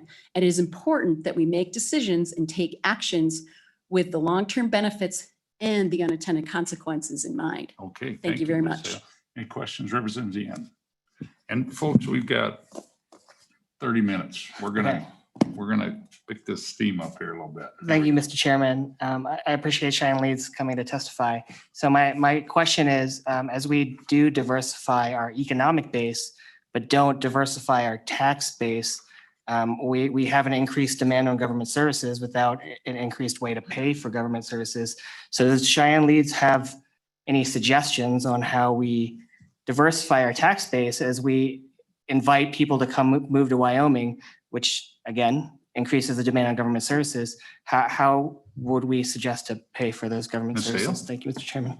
Mr. Chairman, through you, Representative Ian, that is a great question. So I arrived at Cheyenne Leeds in April of last year, and one of the things that I have done is brought to bear a analysis software that takes that very, very issue into question so that we can make better decisions when we look at the kinds of companies that we want to bring to Wyoming. Not every deal is a good deal, but looking at the opportunity, not only from the economic benefit, which is what you always hear about, the upside, but looking at that cost of service delivery to the local government, to the county government, to the state government is critical. And so we've started to do that. We actually ran what I call a site stats analysis on the first Microsoft facility. And that facility actually forecasted and yet has performed within 4 years. So as far as returning net new revenue after the cost of service delivery. Any specific ideas or suggestions, I think was the question. I think we have to take a better look at where we are going to tax these entities. And we also have to offer predictability. One of the things that I think might be helpful, rather than just systematically eliminate these sales and use tax exemptions, is phase them out potentially over time. There's no doubt that business and industry pay their own way in many, many places. And I think that there will be favorable feedback as long as things aren't just taken away abruptly. So that's really section 2 of the bill. Right. Yeah, that's the real. Right. Okay, very good. Correct. Well, we appreciate your testimony Thank you. here today. Appreciate Any it. other? Thank you so much. Okay, thank you. Appreciate it. Jeremiah, go ahead. Mr. Chairman, members of the committee, Jeremiah Riemann with the County Commissioners Association again. Appreciate that last question, because if you do look at our current tax structure, we currently collect about $3,000 in the average situation, which means that you can pay for your county, but you can't pay for your municipal and other forms of government under our current tax structure. That is paid by our mineral industry. Mr. Chairman, this has been a topic of interest for my members, including this past interim session. Many of the members that are here from that committee will remember my testimony trying to identify opportunities and options for removing counties from direct distribution and other state aid. And it's interesting, if you look at House Bill 168, how close it comes to raising the same amount, or at least projected to raise about the same amount as cities, towns, and counties currently receive under direct distribution by removing these particular exemptions. Now, there are some problems, and let me just talk about those very quickly. The current local sales and use tax distribution model favors cities over counties. It also favors larger sales and use tax dependent counties over other counties. And just to put a finer point on that, if you broke down the sales and use tax collections of the 23 counties, the top 7 counties in Wyoming collect or take in 66% of the local share of sales and use tax. The next 7 counties take the next 23%. So 89% of that is collected by 14 counties, leaving 9 with just 11%. Now, maybe there's a way to correct that, and we could adopt a new model as we collected this sort of revenue and perhaps distribute it through the same sort of Madden formula. And then you could take local government off a direct distribution, and you would save the general fund, or sorry, the LSRA, the $52.5 million on an annual basis. Mr. Chairman, is this bill perfect? No, I think some of my members would say that there are parts of it that need to come out, but my members certainly thought it struck a better balance than what you found under House Bill 200. And thus they are supportive of this bill and continued evaluation, and we would participate in any sort of an interim discussion and be active partners with you to try and bring real ideas to address all of our issues here, not just ours. It is a bigger issue. With that, Mr. Chairman, I'd stand for any questions, but do appreciate your continued work on these important issues. Thank you. Any questions? Mr. Raymond. Okay, thank you. Appreciate your testimony. Okay, go ahead. Who's next here? Thank you, Mr. Chairman. For the record, David Fraser, Executive Director of Wyoming Association of Municipalities. I appreciate all that's been said on this bill, and I also appreciate your time. I will say that we encourage you to move this bill forward, not because it's perfect, but because it deserves its day in court. And it's a tremendously important issue to you, to the counties, to the municipalities. And I think the chairman really hit it on the head earlier when he talked about how our economy has shifted from goods to services, and our tax structure hasn't shifted with that. And so it's a difficult subject, I realize, and if it's given a conversation, I'm sure it'll be a long conversation and a sometimes uncomfortable conversation. We'd like to participate in that conversation with you. I will say that I will mention that there are some. We believe that exemptions need to be looked at because for all the reasons that have been mentioned previously, we don't necessarily support the removal of all exemptions. In fact, we've had bills in this very legislature which sought to remove exemptions that we thought served legitimate economic development purposes, and we opposed those. So I think that there are reasons, there are good reasons for some of the exemptions, and there are maybe some whose time has come for them to participate in the sales tax system.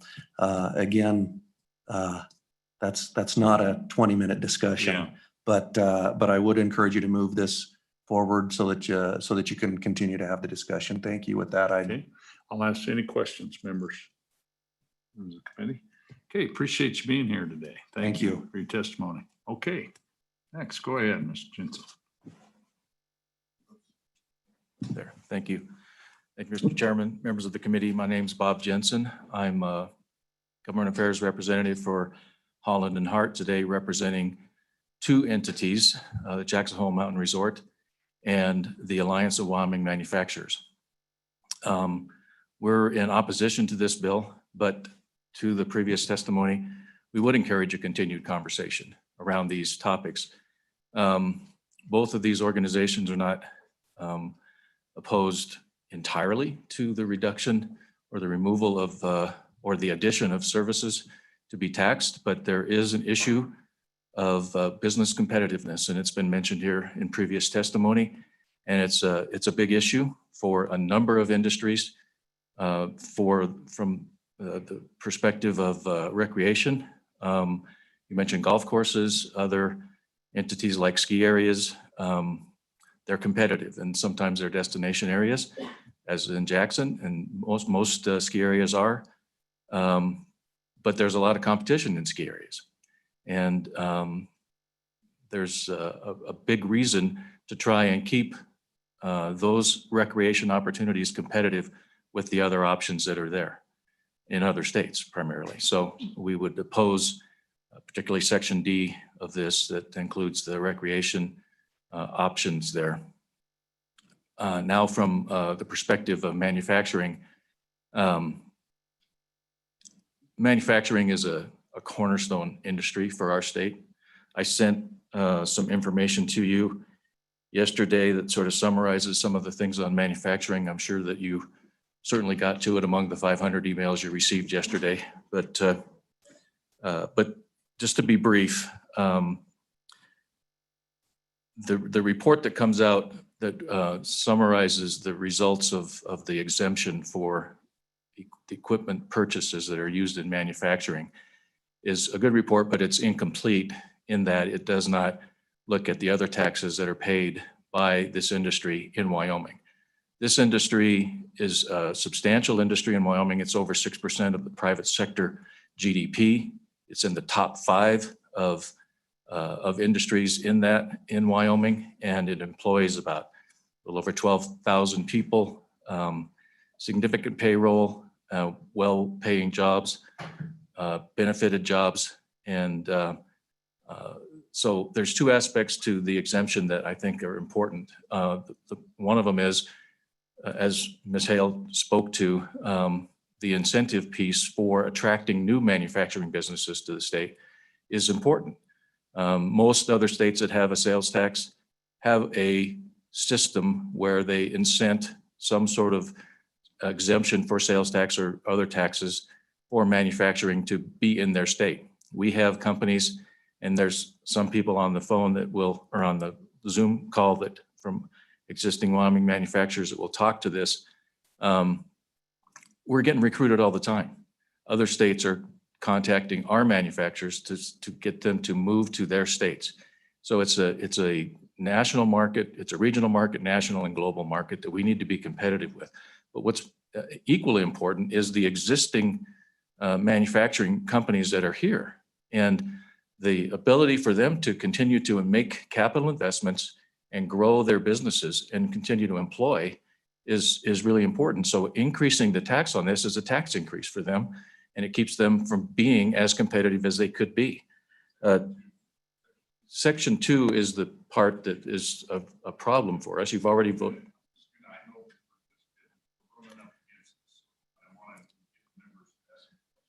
Okay, just one quick point, Mr. Chairman.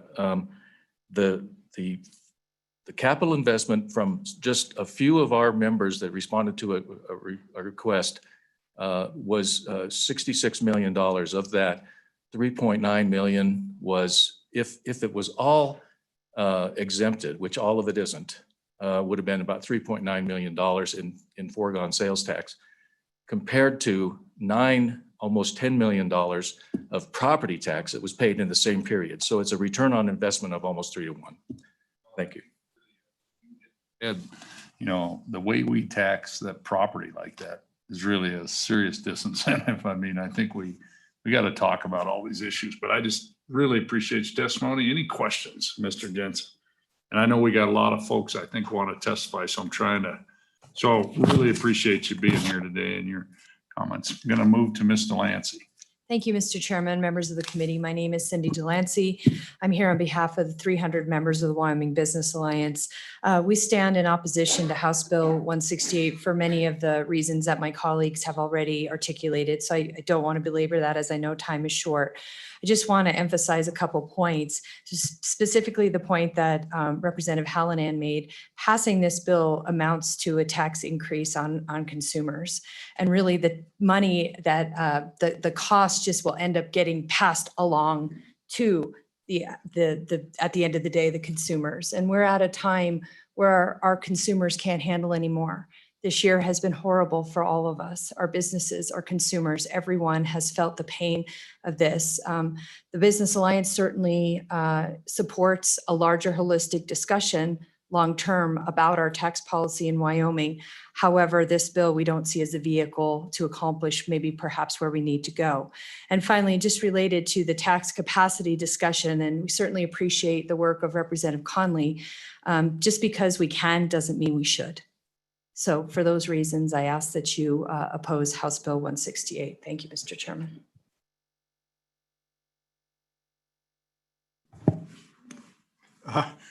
Brett Moline, Wyoming Farm Bureau Federation, surprise, surprise, sitting in opposition to this bill. A couple of points I want to make is that you have to be careful when you're looking at tax capacity studies. As a gentleman mentioned earlier, we're already at a competitive disadvantage because of the cost of goods that has to come into Wyoming. We purchase in smaller quantities. They have to be trucked farther. So we need to look at the total system, not just the difference in tax rates. And it was mentioned about the multiplier effect of have some experience doing economic impact analysis. Using the multiplier effect in private business, the multiplier is much higher than the multiplier of government spending. That's just the way the economics work in this world. One thing I do want to also, it was mentioned that taxes can be passed along, not by my industry. The agricultural industry is price takers. We get whatever price is going. We cannot pass that tax increase on to our buyers. We have to eat it. Agriculture tends to have one of the lowest rate of returns of any industry, down to, hopefully it's positive, but typically an average is about 3 to 5%, whereas most industries are over 10%. With that, Mr. Chairman, I tried to be brief. I hope I did it. So with that, I would sit for any questions, sir. Thank you.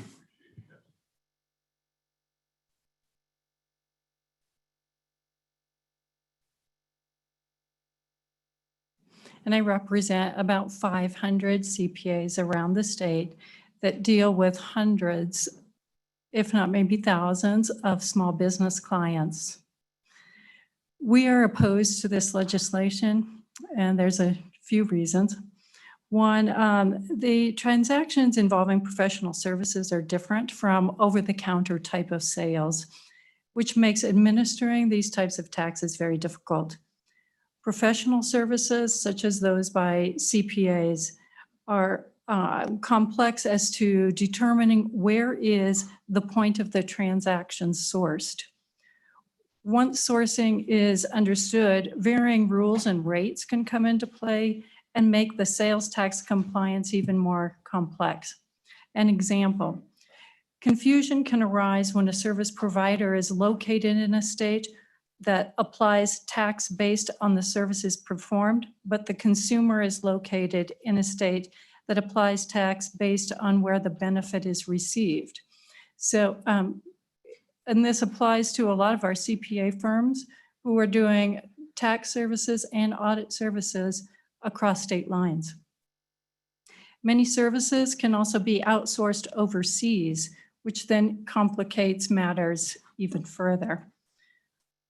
Not all sales and use taxes are a bad idea when applied to services typically supplied by CPAs, but they're a bad idea when they apply to a host of other services for the following reasons.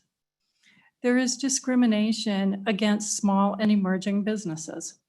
Small firms typically find it necessary to use outside services, while larger companies likely have in-house expertise that can provide otherwise taxable services at no cost. So the lawn service probably doesn't have a bookkeeper or a tax expert on staff. They're relying on the person who is mowing the lawn. Also, a small company whose business services become taxable will have to incur additional costs to establish and maintain collection and reporting mechanisms that currently aren't in place. Diverting capital into payment of additional taxes and administrative costs limits the growth of these small businesses. States with service taxes are at a competitive disadvantage compared to states that do not tax services. This is again as related to CPAs, in which it is competitive, in which our CPAs are going out for bid on many of the services that they provide, in which they can have clients from numerous states. And if those clients have an option as to who's going to do their audit, for instance. They're always going to go with the lowest bidder. The Wyoming Society of CPAs believes tax on services would be a burden to our citizens and to our state. It would negatively impact economic growth and development.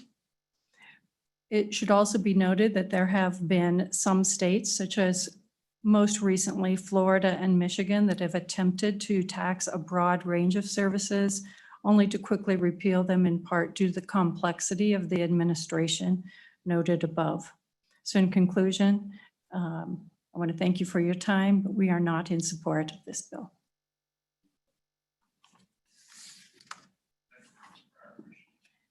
Thank you. Mr. Kennedy. Thank you, Mr. Chairman. Keith Kennedy on behalf of Wyoming Crop Improvement and the Wyoming Wheat Growers. We too oppose this bill. And the previous speaker mentioned one of the issues that shows up regularly in our industry, where we may have two people side by side. One neighbor owns a piece of equipment and uses it. The other one hires someone to do that. And so that farmer who owns the piece of equipment has a distinct advantage. For example, someone who sprays a crop, and it wouldn't be uncommon out here in eastern Laramie County for someone to have about $100,000 bill, which here in this county would be another $6,000 in tax, where his next door neighbor may do that same work himself with no such cost incurred. And so you will. And he didn't pay tax on that equipment, right? He certainly did pay his personal property tax on it every year, as does the firm that applies it and then would have to charge him for the sales tax on the service. Thank you. The other thing that I believe this will encourage in ag sector is for folks to have more partnerships and own pieces of equipment and do all of that work internally and avoid the tax in that manner. I think especially with small businesses, implementing this type of tax will certainly encourage more people to trade work, barter, if you will. And with that, I'd welcome your questions. Okay, thank you, Mr. Kennedy. Any questions, Mr. Kennedy? Okay, thank you. Appreciate your testimony. Good morning. Good morning, Mr. Chairman. Amy Hendrickson. I'm with the Wyoming Wool Growers Association, and I'm not going to take a lot of time. We are opposed to the bill. We do agree that there could be greater conversation around this. But just to add a little bit to Mr. Moline's testimony about being price takers, in 2020, this was the second year that we had virtually no market for our wool. While prices had started out well in 2019, because of the trade dispute with China, those prices did drop. And then when it came to COVID, there were literally 2 to 3 weeks where not any wool sold at all. But the care of those animals must go on. They still require the veterinary services, and they still require the feed, and they still require the care. And so there, as Mr. Moline said, there's nobody to pass that on to. That is a cost that is fully incurred by our producers. And with that, that's all in my testimony. Thank you. Members, any questions? Okay. Well, thank you so much. Appreciate you joining us today. Are there any other members here? I think we're going to. Mr. Chairman. Mr. Chairman. Yeah, how many do we have online? We have 2 individuals in the Zoom waiting room with their hands up. Okay, how about admit both of them, please? And if we could, I'll wait till they're on here. We're just. Oh, we now have a third. Would you like me to admit all 3? 1 minute each. Oh, more hands are going up. I now have 4. Go ahead and close public comment, I guess. And we're just running out of time to work this today. And so, anyway, I think I'm going to, is there anybody else here? And Okay, I'm gonna go ahead and close public comment for now, and I think we're just gonna have to, members, let's talk about this bill and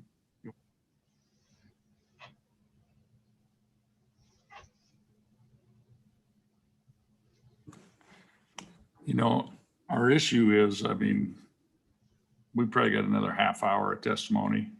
Want to be sensitive to that and do that. It's going to take a half hour to work this bill. Not sure where it's at. So it's not going to happen this morning, I guess. And so we got a couple options, I guess. And we have, I think, just one more bill behind this. Is that correct? Yeah, HJ9. And I'd like to knock these out today. So maybe we can just carry this over on adjournment.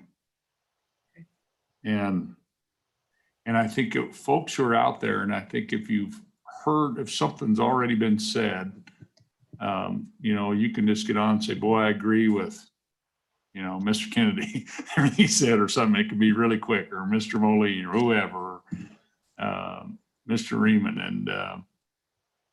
And so we'll try and be real respectful of that, because we really do want the public comment. And it's just this time thing we're running up against. And so we just have one more meeting of this committee. Will be next Tuesday. I don't want to carry it over because it won't happen then. We've got a full slate then as well. So let's come back on adjournment. And I'll just say this to everybody. We're not going to work more than an hour on adjournment. So we're going to limit that public comment to about 15 more minutes. We're going to close it and work the bill, and then we'll move on to the next. Okay, so no more than an hour tonight afterwards, committee. Okay, very good. So we're going to adjourn today. Thank everyone for being here today. Appreciate your presentation of the bill. Well done, and we'll just keep working.